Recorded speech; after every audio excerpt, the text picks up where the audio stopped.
Balance sheet से related कुछ important items हैं जिनको डिस्कस करना और समझना बहुत ज़रूरी है अगर हमें पूरे बैलेंस शीट का फॉर्मेट पता करना है। तो हमने बैलेंस शीट में एसेट साइड पर क्या लिखा जाता है, लायबिलिटी साइड में क्या लिखा जाता है, वो अपनी पिछली वीडियोस में डिस्कस किया था।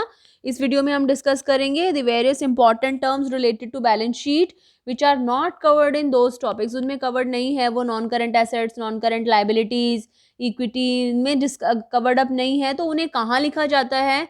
प्लस जो कुछ टर्म्स यहाँ पर आ रही हैं जैसे करंट एसेट्स है, तो क्या है करंट एसेट्स, करंट लायबिलिटीज़ क्या है, ऑपरेटिंग साइकिल क्या होता है, ये सब चीज़ें हम यहाँ पे डिस्कस करेंगे। सबसे पहला है contingent liability.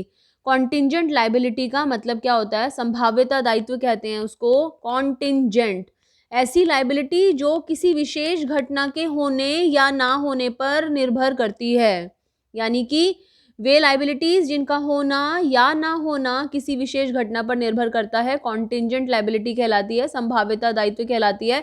For example, company का कोर्ट में केस चल रहा है 25 करोड़ रुपए के दावे का। अगर कंपनी हार जाती है तो कंपनी को कंज्यूमर को 25 करोड़ रुपए वापस करने हैं, और अगर कंपनी जीत जाती है तो कंज्यूमर 25 करोड़ रुपए कंपनी को लौटाएगा। तो ऐसी स्थिति में केस के जीतने या हारने पर वो लायबिलिटी निर्भर करती है कि कंपनी को वो पैसा देना होगा या कंपनी को वो पैसा नहीं देना होगा। तो एग्जाम्पल लिख सकते हैं इसको, कोर्ट केस पेंडिंग है, हार गए तो लायबिलिटी होगी, नहीं हारे तो लायबिलिटी नहीं होगी। कुछ एग्जाम्पल्स हैं कॉन्टिंजेंट लायबिलिटी के। प्रपोज डिविडेंड, डिविडेंड प्रस्तावित किया गया है लेकिन वो दिया जाएगा या नहीं दिया जाएगा वो शेयर होल्डर्स की मीटिंग के बाद निर्धारित किया जा सकेगा। Bill receivable discounted from bank, कोई बिल है जिसे हमने बैंक से डिस्काउंट कराया है, उसको हमें भुगतान करने की ज़रूरत तब पड़ जाएगी अगर जिस व्यक्ति से हमने पैसा लेना है वो उस पैसे देने को मना कर देगा, तो हमें बैंक को वो पेमेंट करनी पड़ेगी। उसके अलावा claim against the company is not acknowledged as debt, ऐसा कोई डेट जो कि अभी तक एक्नॉलेज नहीं हुआ है, अगर वो एक्नॉलेज हो जाए तो कंपनी को पेमेंट करनी पड़ेगी, कुछ इस तरीके की बात। अब बात आती है कि इस कॉन्टिंजेंट लायबिलिटी को दर्शाया कहाँ जाता है।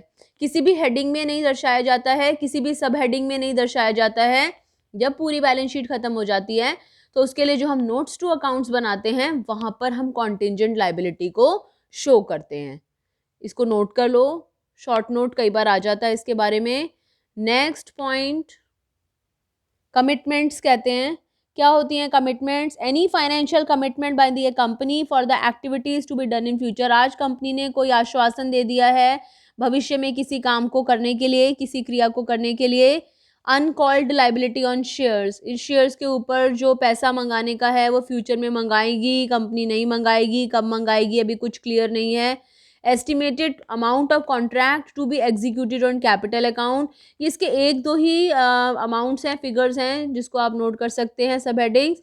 और कमिटमेंट को भी कहाँ शो किया जाता है? नोट्स टू अकाउंट्स में, जैसे कि कॉन्टिंजेंट लायबिलिटी को शो किया जाता है।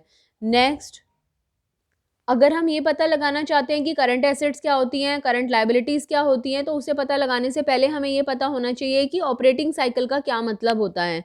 तो ऑपरेटिंग साइकिल समझने के लिए हमें इस साइकिल की तरफ ध्यान देना होगा। फॉर एग्जाम्पल, किसी भी सामान को बनाने के लिए हमने सबसे पहले कच्चा माल खरीदा और सपोज उसे खरीद के हमने 3 महीने तक अपने पास रखा। फिर हमने उस कच्चे माल को, रॉ मटेरियल को फिनिश्ड गुड्स में, तैयार माल में परिवर्तित कर दिया और इस प्रक्रिया को पूरा होने में लगभग हमें 4 महीने लग गए।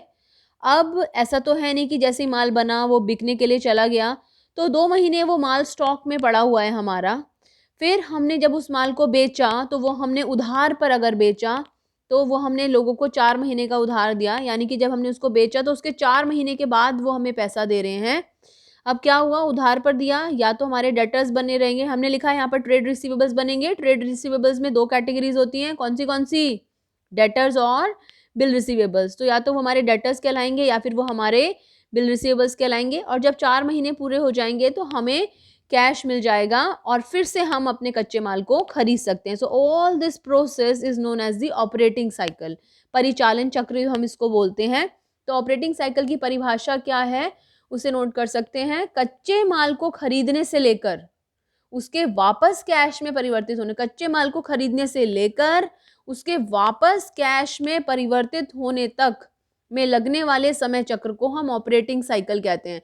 अब देखो यहाँ पर कितना समय लगा, 3 + 4 + 2 + 4, 3 जमा 4 जमा 2 जमा 4 टोटल हो गया 13 महीने। तो ये 13 महीने की हमारी ऑपरेटिंग साइकिल है। इस दौरान जो भी हम खर्चे कर रहे हैं, लायबिलिटीज़, इस बीच की जो लायबिलिटीज़ हैं या जो भी लायबिलिटीज़ अगर वो ऑपरेटिंग साइकिल के भीतर-भीतर उनका भुगतान हो पा रहा है, तो वो करंट लायबिलिटीज़ कहलाती हैं। अब हम बात करते हैं कि करंट एसेट्स और करंट लायबिलिटीज़ की डेफिनिशन क्या है? तभी हम ऑपरेटिंग साइकिल की प्रॉपर डेफिनिशन और प्रॉपर उसको समझ पाएँगे कि ये हमने क्यों समझा यहाँ पर। करंट एसेट्स की परिभाषा पे जाने से पहले इसे नोट कर लो। नाउ क्या होती है current assets? Those assets which are expected to be realised within operating cycle. वे एसेट्स जिन्हें की ऑपरेटिंग साइकिल के भीतर भीतर ही रियलाइज किया जाना है, या 12 महीने, विच एवर इज मोर, यानी कि 12 महीने भी हो सकता है या ऑपरेटिंग साइकिल। अभी जो हमने पिछली ऑपरेटिंग साइकिल देखी वो थी 13 महीने की, यानी कि अगर कोई एसेट 13 महीने के अंदर अगर हमारे ट्रेड रिसीवेबल्स हमें हमारा पैसा लौटा रहे हैं, तो फिर वो हमारे करंट एसेट की श्रेणी में आएंगे। तो ऑपरेटिंग साइकिल या 12 मंथ, दोनों में से जो भी ज़्यादा है, अगर उस ड्यूरेशन के अंदर अंदर हमारा पैसा लौटकर हमारे पास आ जा रहा है, एसेट हमारी रियलाइज हो रही है, तो हम उसको करंट एसेट की श्रेणी में डालते हैं। और करंट एसेट्स वे एसेट होती हैं जिन्हें कि हम व्यापार के उद्देश्य से अपने पास रखते हैं, बेचने खरीदने के उद्देश्य से। जैसे कि स्टॉक, अगर कोई हम माल खरीद रहे हैं तो हम उसको बेचने के उद्देश्य से खरीद रहे हैं। लेकिन अगर हम फर्नीचर खरीद रहे हैं तो हम उस फर्नीचर को बेचने के उद्देश्य से नहीं खरीद रहे हैं, प्रोवाइडेड कि हमारी फर्नीचर की दुकान ना हो। अगर हमारी फर्नीचर की दुकान है तो ऐसी सिचुएशन में फर्नीचर हमारा ट्रेडिंग गुड हो जाएगा, माल हो जाएगा, तो हम उसको बेचने के उद्देश्य से खरीद रहे होंगे। तो करंट एसेट्स की दो विशेषताएं, पहला तो ये कि ऑपरेटिंग साइकिल या 12 महीने के भीतर भीतर वो पैसा हमें वापस मिल जाए, दूसरा उन्हें हमने व्यापार के उद्देश्य से अपने पास रखा हुआ हो। अब बात करते हैं करंट लायबिलिटीज किसको कहते हैं। वे लायबिलिटीज जिनका भुगतान ऑपरेटिंग साइकिल, परिचालन चक्र या 12 महीने के भीतर भीतर किया जाए, उन्हें हम करंट लायबिलिटीज बोलते हैं। अब ऑपरेटिंग साइकिल या 12 महीने, दोनों में से जो भी ज्यादा हो, ठीक है, विच एवर इज मोर। अगर ऑपरेटिंग साइकिल 15 महीने की है, 15 महीने में हमारा कच्चा माल खरीद के वो वापस कैश हमारे पास आता है, तो 15 महीने के भीतर भीतर अगर हमारी कोई लायबिलिटी का भुगतान हम कर रहे हैं, so that liability will be called current liability. ये डेफिनेशन एक नंबर का क्वेश्चन करने के हमारे काम आ सकती है, तो इसलिए ये मत सोचना कि हमें इसमें और क्या लिखना है, और क्या लिखना है। और क्या लिखने की कोई कहानी नहीं है यहाँ पर, समझना इज मोर इम्पॉर्टेंट। पिछली वीडियो में क्वेश्चन दिखाया था, बोला था उसकी मेन हेडिंग और सब हेडिंग नोट करके रखना, रखी है? चलो बताओ, डिबेंचर्स की main heading long term borrowings है क्या? Non current liabilities. और sub heading long term borrowing. समझ पा रहे हैं मेन हेडिंग क्या है, सब हेडिंग क्या है? तो डिबेंचर्स की main heading non current liabilities, sub heading long term borrowings. Public deposit कहाँ देखा है? वीडियो को पॉज करके ढूंढ लो। Public deposit main heading non current liabilities, sub heading long term borrowings. Securities premium reserve, securities premium reserve, reserve लिखा हुआ है नाम के अंत में, नाम के अंत में रिजर्व लिखा है। रिजर्व, रिजर्व्स एंड सरप्लस कहाँ देखा था हमने? Main heading shareholders fund, sub heading reserves and surplus. फिर कैपिटल रिजर्व, कैपिटल रिजर्व जिसके नाम के भी आगे रिजर्व है, same story, main heading shareholders fund, sub heading reserves and surplus. Shares forfeited, shares forfeited याद करो कहाँ पे लिखा था, कहाँ पे सीखा था? शेयर्स से रिलेटेड है तो definitely main heading shareholders fund. और सब हेडिंग में क्या है? शेयर कैपिटल में सब्सक्राइब्ड कैपिटल में प्लस किया जाता है। Then interest accrued and due on debentures. Video को पॉज करके ढूंढ लो, अपने पन्ने पलट के देख लो, interest accrued and due on debentures कहाँ पर देखा था? Current liabilities, sub heading other current liabilities. Bills payable और creditors, bills payable main heading current liabilities, sub heading trade payable. Sundry creditors main heading current liabilities, sub heading trade payable. कितने ठीक हैं आपके इसमें से? कमेंट बॉक्स में comment करके बताओ 8 में से कितने नंबर आए हैं तुम्हारे।